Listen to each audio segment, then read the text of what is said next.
Okey, Assalamualaikum dan selamat sejahtera semua. Okey, hari ini kita akan belajar sambungan daripada tajuk 9.1 iaitu tajuk laju. Okey, kita akan belajar tentang tajuk laju purata. Okey, kita lihat apakah itu laju purata. Laju purata ialah jumlah jarak dibahagikan dengan jumlah masa. Okey, kalau ada laju yang berbeza, kita boleh cari laju purata dengan mencari jumlah jarak keseluruhan bahagikan dengan jumlah masa. Okey. Kita ada contoh di sini.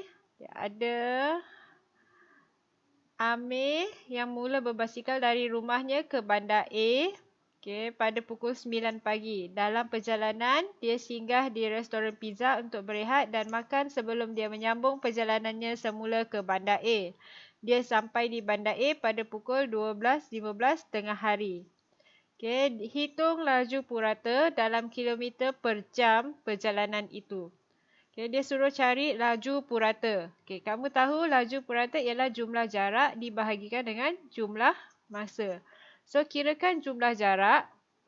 Ada kat sini cara penyelesaiannya. Jumlah jarak dari rumah Amir ke restoran pizza ialah 10 km.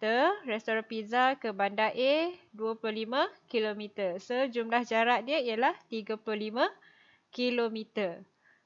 Jumlah masa yang diambil daripada rumah Amir, dia berehat hingga ke bandar A adalah 12.15 ni. Dia sampai 12.15, kita tolakkan dengan pukul 9 pagi. Jadi berapa jam masa yang diambil untuk sampai dari rumah Amir ke bandar A? 3 jam 15 minit. Dia suruh kira laju purata dalam kilometer per jam. Kamu tahu laju purata ialah jumlah jarak bahagikan dengan jumlah masa. Masukkan jumlah jarak 35 km. Jumlah masa 3.25 jam. Kenapa 3.25 jam? Dekat sini jumlah masa kita 3 jam 15 minit. Soalan mahu dalam kilometer per jam. Jadi 15 minit kamu perlu tukar kepada jam. 15 minit tukarkan kepada jam. Jumlah dia.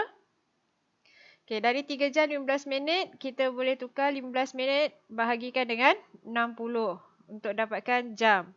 So, dia akan dapat 3 jam tambahkan dengan 0.25 jam. Jadi, jawapannya ialah 3.25 jam. Sebab tu laju purata 35 km bahagikan dengan 3.25 jam.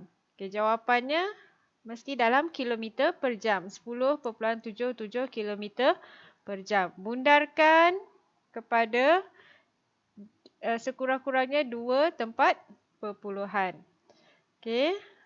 Kita lihat contoh yang seterusnya. Katakan ada sebuah bas bertolak dari Bandar Puchong pada jam 8.25 pagi dan tiba di Perai pada jam 13.45.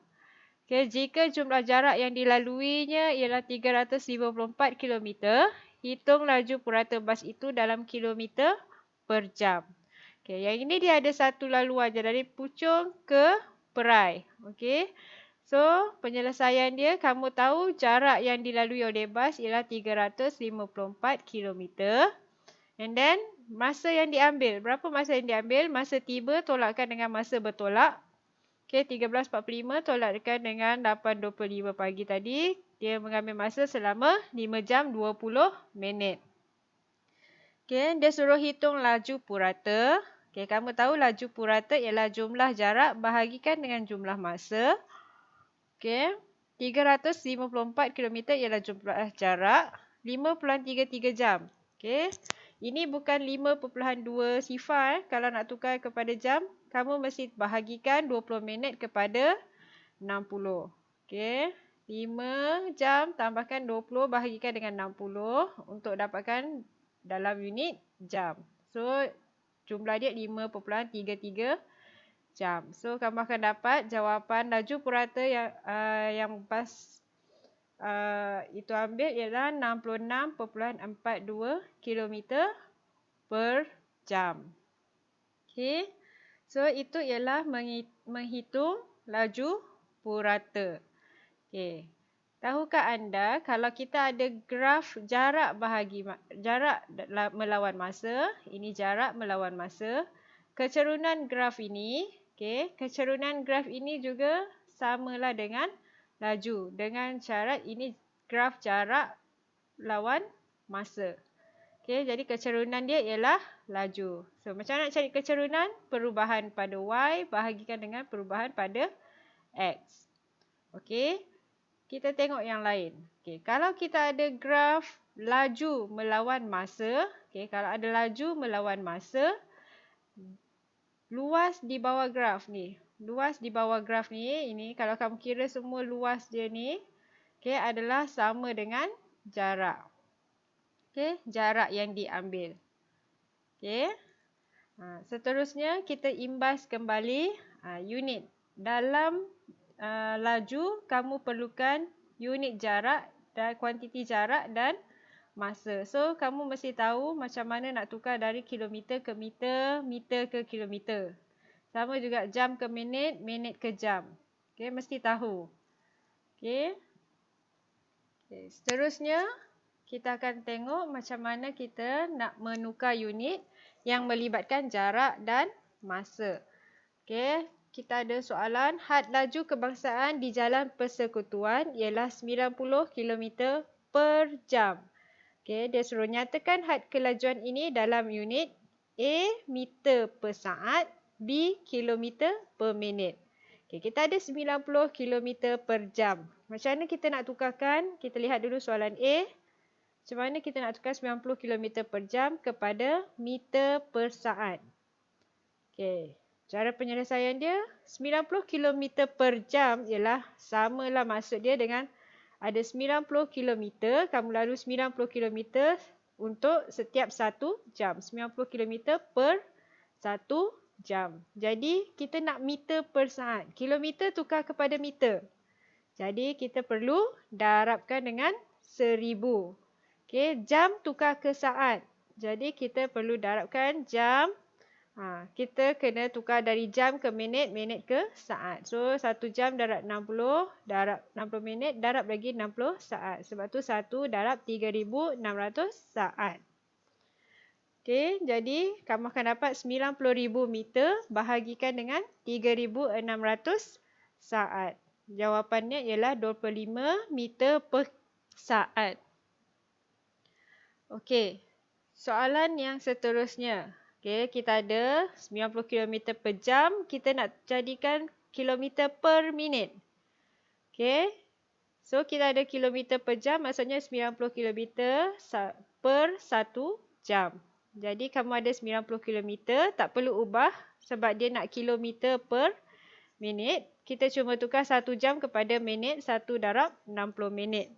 So, 90 bahagikan 60, kamu akan dapat 1.5 km per minit. Itu adalah contoh-contoh menukar unit. Kita lihat contoh yang terakhir untuk menukar unit. Kita ada 120 meter per saat. Dia suruh tukarkan kepada kilometer per minit. So, macam mana kita nak selesaikan? Penyelesaian dia, kamu tahu 120 meter per saat maksudnya setiap 120 meter per kan 1 saat. Laju untuk 120 meter jarak dia per 1 saat. So, kita tukarkan meter ke kilometer. Meter kena ke kilometer, kamu kena bahagi 1000. Jadi, 120 bahagi 1000. Saat ke minit, bahagikan dengan 60. So, kamu akan dapat 0.12 km bahagikan dengan 0.017 minit. So, kamu akan dapat 120 meter per saat samalah dengan 7.06 km per minit.